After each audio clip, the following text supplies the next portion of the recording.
Welcome to this video in the Steps Method series about position analysis. Today we're going to look at the position on the right. White is the move. Before we go there, let's first take 1 minute to look at the framework that we're using for analysis. So in the step method we have 3 phases: the orientation, what does my opponent want to do, and then we look at the tactical and positional characteristics. And on the positional side we look at increasing piece activity and we look at the vulnerabilities in the position. Then we calculate, we visualize, and at the end of the variations we have to establish the evaluation about the position, who is better. And finally we verify the calculation. So we visualize once more, when we have selected our final candidate move, how will the position change after I play my move, and did I really consider the strongest reply of my opponent. So instead of looking inside out, we look outside in.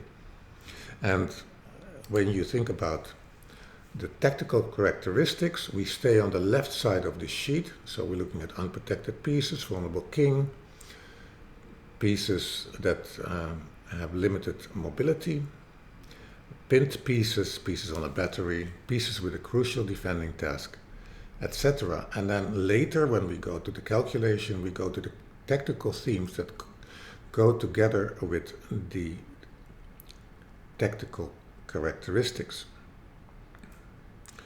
So let's go to the position that we have on hand. So white is the move. And I would like you to stop the video and take out a notebook and write down everything you see, and take like 5 to 10 minutes to write down all the tactical and positional characteristics of this position. And then we can compare notes. So make it active learning, I hope, instead of just listening to me explaining the position. Explore it yourself. Okay, so let's go and discuss what are the characteristics in this position. The first thing is, of course, material is equal. Black has an isolated queen pawn. When we think about king safety, black's king looks really safe at the moment. White's king also pretty safe, but we have to verify that because there are 3 attackers with the knight on e4, the bishop on g4, and the queen on f6. So it depends a bit on the variations. The bishop on g4 pins the knight on f3 to the queen on d1. Then we have this battery of the bishop on b2, the knight on d4, where the bishop on b2 is indirectly attacking the queen on f6. But the bishop on b2 is undefended, so that's a complication. And because of that, the queen on f6 is actually pinning the knight on d4 to the bishop on b2. And that's a peculiar mutual dependency. Bishop b6 and bishop g4 are undefended. And the pawn on d5 and b7 are undefended. And finally, the bishop on g4 is defending the rook on c8 at the moment. So let's discuss what are the most relevant characteristics, so that the pawns on d5 and b7 are undefended does not feel to be very relevant at this moment, and that the bishop on b6 is undefended. Perhaps the pawn on d5 can be attacked, but the pawn on b7 is definitely far away from the white attackers. So I missed 2 things. So this is the list that most of my students come up with, but there are 2 important things that I deliberately left out and that are very important to this position. So in my orientation, what did I miss? What did I not do? So the first thing that I did not mention is that the queen on f6 and the knight on e4 are indirectly attacking the pawn on f2. So the queen on f6 is actually pinning the knight on f3 to the pawn on f2. So that's one of the characteristics in this position that is frequently overlooked. The second thing is, which is a very important question, and it's part of the orientation, is that I did not ask the question, what does my opponent want to do? What are the threats by black? So in this position, right, we have the characteristic that the knight on f3 is pinned in two ways, to the pawn on f2, and the bishop on g4 is pinning to the queen on d1. So it would be logical to exploit that by adding an attacker to the knight on f3. We can do it in two ways, knight g5 or knight e5. If I were to say what my preference is, in which order we evaluate them, I would go for knight e5 first and then for knight g5, because knight g5 takes this threat of queen takes f2 out of the position, and we don't add force to our pieces, but we are very specific about one threat. So there are two moves, knight e5 and knight g5. Can you see which one you prefer? So after knight g5, I'd like you to visualize that. White could play knight takes c6. So now the board is on fire, and I just would like you to see the following idea. So after knight g5, knight takes c6. The bishop on b2 is attacking the queen on f6. Black plays probably knight takes f3 check. Bishop takes f3. And now if black does not want to lose their queen, queen takes f3. Queen takes f3, bishop takes f3. Can you visualize that position? So what has happened? The knight on f3 is gone, the knight on e4 is gone, the bishop on g2 is gone, the bishop on g4 is on f3, and both queens are gone, and there's a knight on c6. And in that position, white wins with the move knight e7. So now we see also actually that this bishop g4 defending the rook on c8 is actually a characteristic that does play a role in some variations. After knight e5, what is actually the threat of black?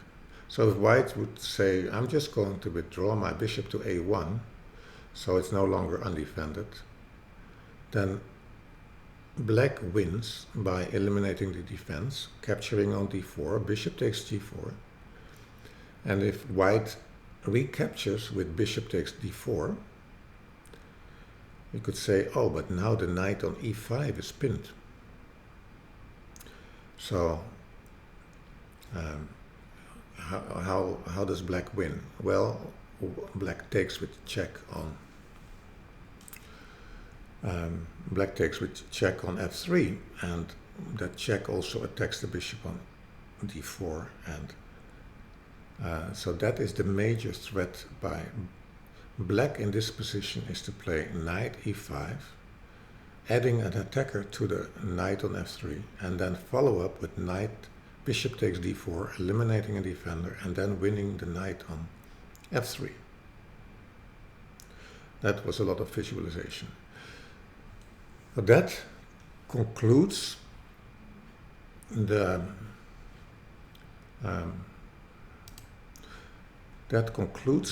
orientation. So let me just put it all on one sheet. Material equal, black has an isolated queen pawn, black's king is safe, white's king probably also, but it's not so clear because there are three attackers in the neighborhood.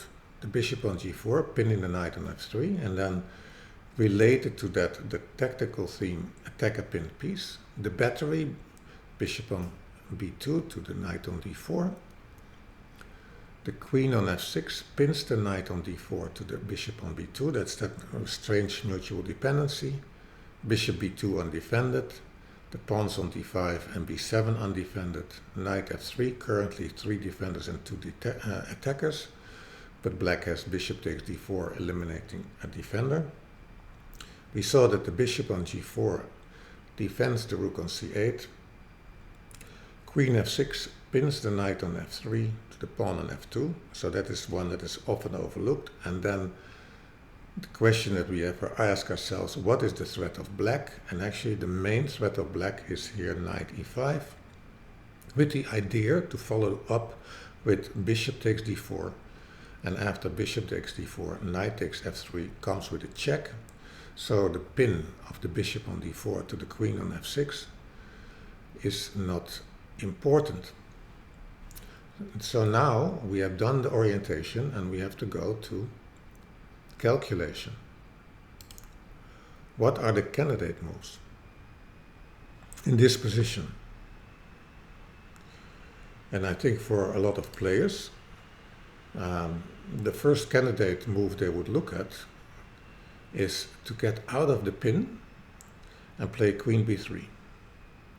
So we have to ask ourselves, does it work? Queen b3, and then imagine that just black continues with their plan and plays knight e5.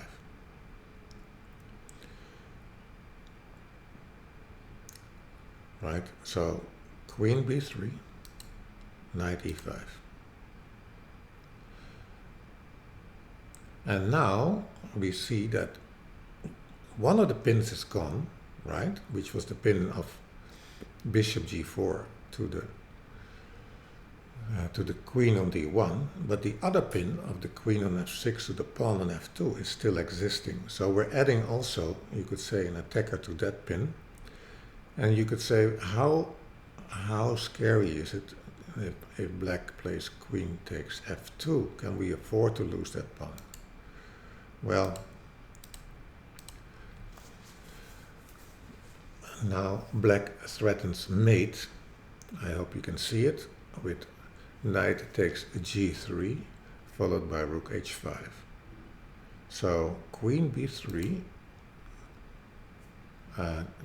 right, defends the bishop on b2, attacks the pawn on d5, gets out of the pin of the bishop by the bishop on g4, but black just continues with their plan, plays knight e5, because it's adding an attacker to the other pin, the pawn on f2.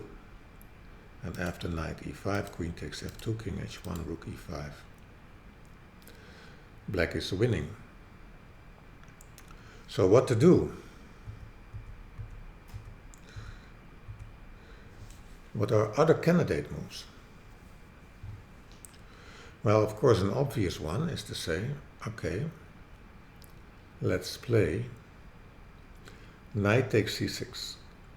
Can you calculate what happens after knight takes c6? The bishop on b2 is undefended, but white just won a piece on c6. Black has only one move, queen takes b2. So after knight takes c6, queen takes b2, what is black attacking?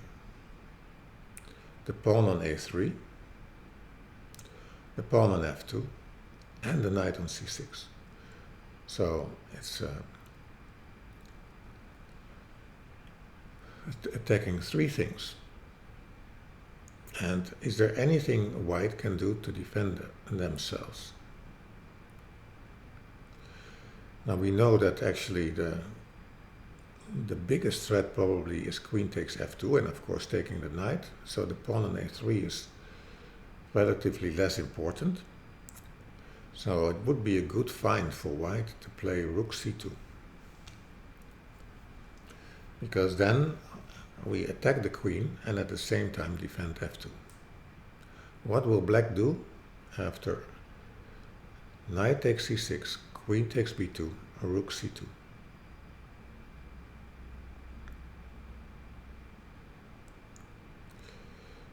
Probably black could just say, can I take the pawn on a3, or do I have to be afraid that my queen gets trapped? Well, the queen cannot really be attacked easily on a3, and then the knight has to move away, and then the black queen takes on b4, and instead of, let's say, having an attack on f2, black just won 2 pawns on the queen side and has 2 passes now and is winning. So what did we discuss? Knight takes c6, queen takes b2, rook c2, black just takes the pawn, the knight on c6 is under attack. There's no knight e7 because the bishop on g4 is very nicely defending the rook on c8, and after knight d4 the black queen takes on b4, and black has a very nice majority.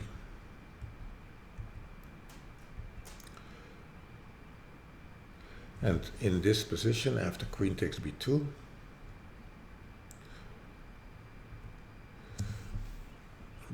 white could also play rook e2. How would you continue after rook e2?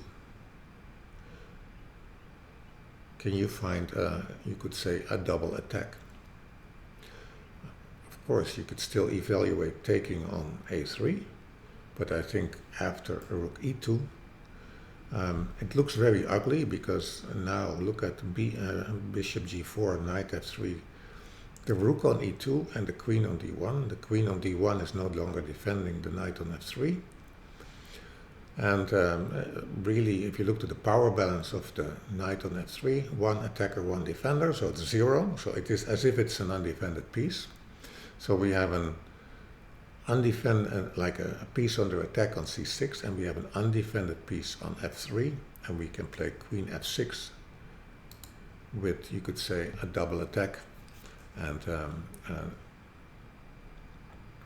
this is a winning position for black again. So that's also not helping. So knight takes c6 unfortunately does not work.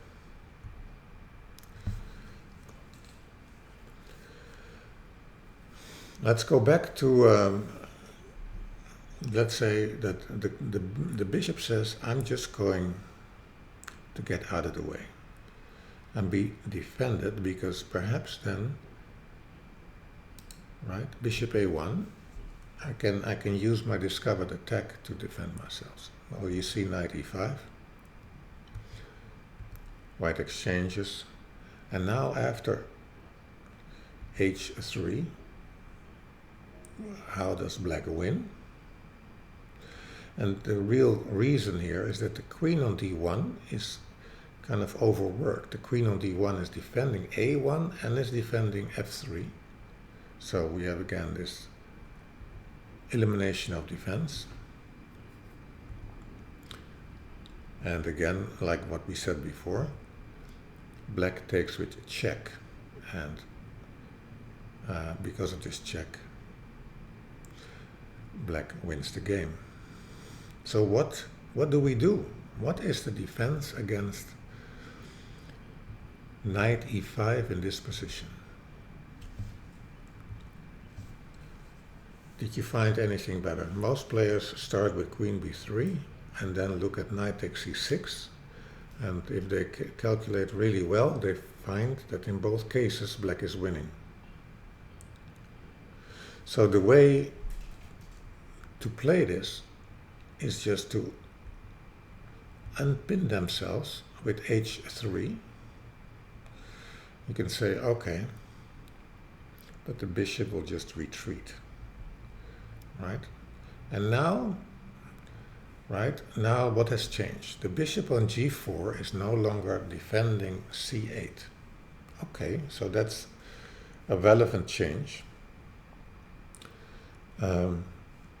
So the other thing is that in many variations after knight e5, we can play g4 and kick the bishop back. But let's keep it simple and just ask ourselves, right? So you could play here already a move like queen b3, knight e5, g4.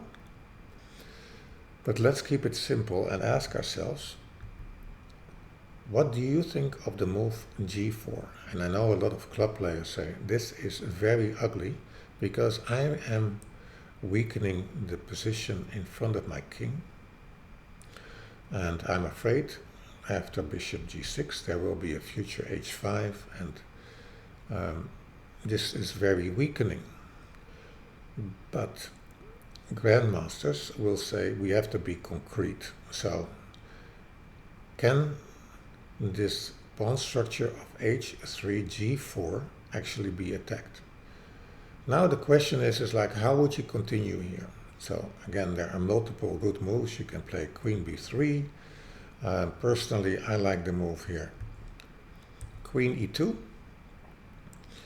Right, queen e2 defends the pawn on f2, defends the bishop on b2, and gives also still protection to the knight on f3. Now, what is the threat by white? The threat by white is to play knight takes c6, winning the game, because it's an attack, a discovered attack on the queen on f6. So most likely here black will exchange. We're getting into this position, and assume that black says, I'm trying immediately now to start working on this position. White could play a move like queen f3 and is completely fine. So there's no immediate danger anymore to the white king side. So when we go back, right, so this is not about winning the game in a spectacular way. Now this is like, how do we parry the threat of knight e5? And we saw that queen b3 and knight takes e6 and bishop a1 all fail. And the best move here is just to immediately attack one of the attackers of the knight on f3 and to unpin themselves. And you can continue here with queen b3, or you can continue here with a move like queen e2, and then queen b3 defends the bishop on b2 and attacks the pawn on d5, and then g4, of course, here, and then queen e2 defends f2, defends the knight on f3, defends the bishop on b2, and we have a better harmony of the pieces. Thank you all for watching. I hope you learned something, and if you like my videos, please subscribe and like this video. Thank you again.